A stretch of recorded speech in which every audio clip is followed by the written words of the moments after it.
आज देखते हैं थर्मल पावर प्लांट। तापीय विद्युत संयंत्र, कोयले का वर्गीकरण। देखिए कोयला पहले चार टाइप्स होता है। एंथ्रासाइट कोयला होता है, बिटुमिनस कोयला होता है, लिग्नाइट होता है और पीट कोयला होता है। देखिए एंथ्रासाइट कोयला सबसे अधिक कैलोरी उत्पन्न होती है। इसमें सबसे ज़्यादा कार्बन होता है 90% के आसपास।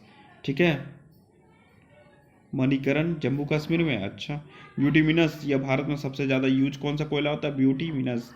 भारत में सबसे ज़्यादा यूज होता है ब्यूटीमिनस। पीट, सबसे कम कैलोरी उत्पन्न करने की क्षमता पीट की होती है।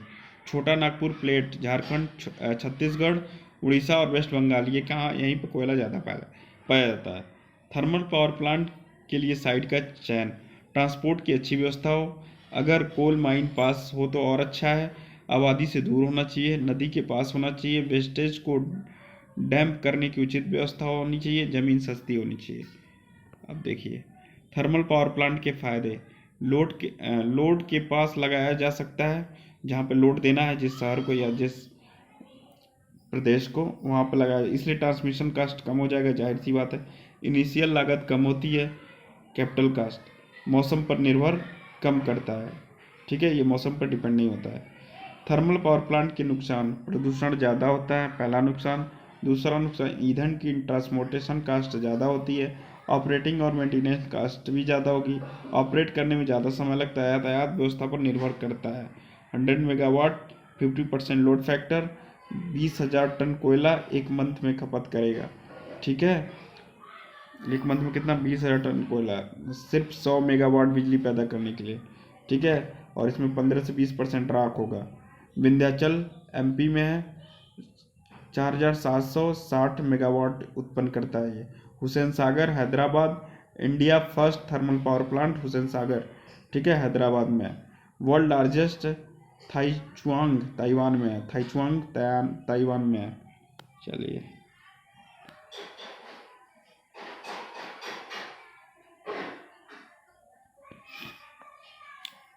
चलिए थर्मल पावर प्लांट के बारे में थोड़ा डाटा देख लेते हैं। ये देखिए पहले लगा है कोल्ड हैंडलिंग हो गया।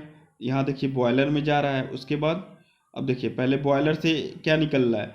एस हैंडलिंग, फ्लू गैस निकलेगी। और क्या बॉयलर से, और क्या सुपर हीटर में गया है। और देखिए उस सुपर हीटर और इकोनोमाइज़र भी यूज हुआ है। एयर प्री हीटर का यूज हुआ है। फोर्स डार्ट का यूज हुआ है फ्लू गैस निकलने के लिए, एक नॉइजर फ्लू गैस के लिए। ड्राई, अब देखिए टरबाइन ही है, अल्टरनेटर है, वाटर हीटर है और फीड वाटर पंप है। और उसके बाद स्टीम हो गया, कंडेंसर लगा हुआ है, प्यूरीफायर लगा हुआ है। ठीक है, लास्ट में देखिए ऊपर के साइड एयर प्री हीटर के ऊपर चिमनी है, ये इसका ठीक है इंड्यूड डॉट्स हो गया। चलिए इसका लाइन डायग्राम हो गया। बॉयलर देखते हैं क्या काम है। बॉयलर की दीवार किसकी बनी होती है? सिलिका, कोयलिन और फायर क्ले का बना होता है। इसमें कोयले के जलने के कारण ऊष्मा उत्पन्न होती है। बॉयलर में ऐसा पानी यूज किया जाता है जो क्षारीय हो। पानी का पीएच वैल्यू 7 से 9 होना चाहिए। बॉयलर दो प्रकार के होते हैं, एक वाटर ट्यूब बॉयलर होता है, एक फायर ट्यूब बॉयलर होता है। सर्वाधिक वाटर ट्यूब बॉयलर का यूज होता है। वाटर ट्यूब में वाटर के अंदर वाटर होता है और आग बाहर होती है। फायर ट्यूब में फायर के आग आपका ट्यूब में होगा और पानी आपका उसके बाहर होगा। सबसे अधिक वाटर ट्यूब बॉयलर यूज होता है। सुपर हीटर, बॉयलर से जो भाप पानी आती है उसमें नमी रहती है।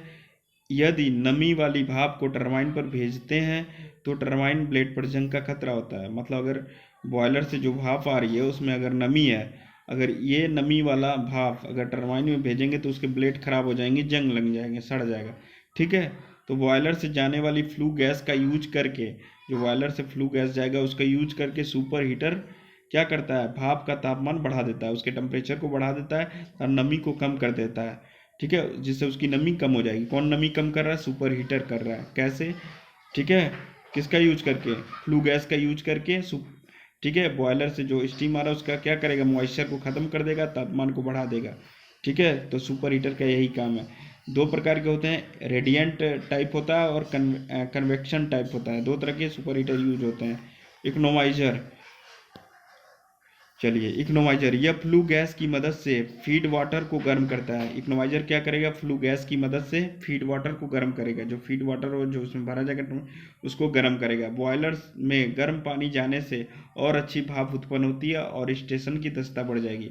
मान लीजिए पानी गर्म होगा तो ठीक है, तो जो बॉयलर में जब पानी और गर्म मिलेगा तो और अच्छी बात है, जिससे और अच्छा भाप मिलेगा। ये स्टेशन की क्या करेगा? संपूर्ण रूप से दक्षता बढ़ा देगा। एयर प्री हीटर क्या होता है? बॉयलर में बिना हवा के आग नहीं जल सकती। सही बात है, आग जलाने के लिए हवा चाहिए, इसलिए फोर्स डार्ट के माध्यम से हम हवा को बॉयलर में भेजते हैं। फोर्स डार्ट मतलब फोर्सफुल्ली फैन से या किसी चीज़ से उसको ज़बरदस्ती भेजा जाता है बॉयलर के अंदर। लेकिन इस हवा में नमी होती है। मान लीजिए उस जो भेजा जा रहा है उसको उसमें नमी है, तो फ्लू गैस के माध्यम से एयर प्रीहीटर हवा से नमी को कम कर देता है। तो एयर प्रीहीटर क्या करेगा? जो उसमें हवा में नमी होगी उसको क्या करेगा? कम कर देगा। किसका? फ्लू गैस के माध्यम से। ठीक है, ड्राई हवा को बॉयलर में भेजते हैं। ठीक है, उसके बाद जब हवा क्या होगा, नमी चली जाएगी तो वो ड्राई हवा हो जाएगा, फिर बॉयलर में उसको भेज देंगे। यह दो प्रकार के होते हैं, एक रिक्यूपरेटिव टाइप, एक रीजनरेटिव टाइप होता है। चलिए, कंडेंसर यह टरबाइन से जो भाप बाहर आती है उसे पानी में बदल देता है।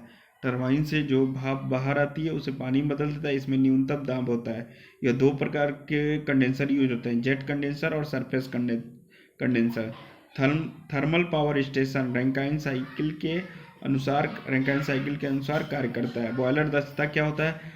बॉयलर से स्टीम आउटपुट, जो बॉयलर से स्टीम निकल रही है उसका आउटपुट, और जो बॉयलर में हम कोल दे रहे हैं कंजप्शन से उत्पन्न ऊष्मा, मतलब दोनों का जो अनुपात होगा वो बॉयलर दक्षता होता है। बॉयलर से स्टीम आउटपुट अपॉन बॉयलर में कोल कंजप्शन से उत्पन्न ऊष्मा। थर्मल इफिशियंसी क्या होता है? टरबाइन की सॉफ्ट पावर के तुल्य हीट एनर्जी अपॉन कोल के जलने के तुल्य हीट एनर्जी, दोनों का जो रेशियो होगा थर्मल इफिशियंसी कहलाएगा। यह 30% के लगभग होता है। ओवरऑल इफिशियंसी विद्युत ऊर्जा आउटपुट के तुल्य हीट एनर्जी अपॉन कोल के जलने के तुल्य हीट एनर्जी, दोनों का रेशियो जो होगा ओवरऑल इफिशियंसी कहलाएगा। ये 29% के आसपास होता है। ओवरऑल इफिशियंसी थर्मल इफिशियंसी से कम होती है, याद रखिएगा। Overall efficiency equal to thermal efficiency into electrical efficiency, याद रखिएगा। Thermal efficiency into electrical efficiency, overall efficiency. सबसे ज़्यादा ऊष्मा हानि टरबाइन में होती है। कहाँ पर होती है? टरबाइन में होती है। थर्मल दक्षता thermal efficiency equal to boiler efficiency into turbine efficiency.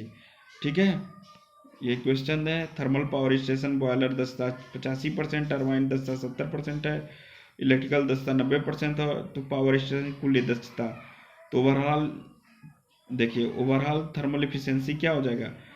Thermal efficiency into electrical efficiency, और थर्मल इफिशियंसी बॉयलर की इफिशियंसी इंटू टरबाइन की इफिशियंसी इंटू इलेक्ट्रिकल इफिशियंसी, तीनों रखेंगे, कैलकुलेट करेंगे, आ जाएगा।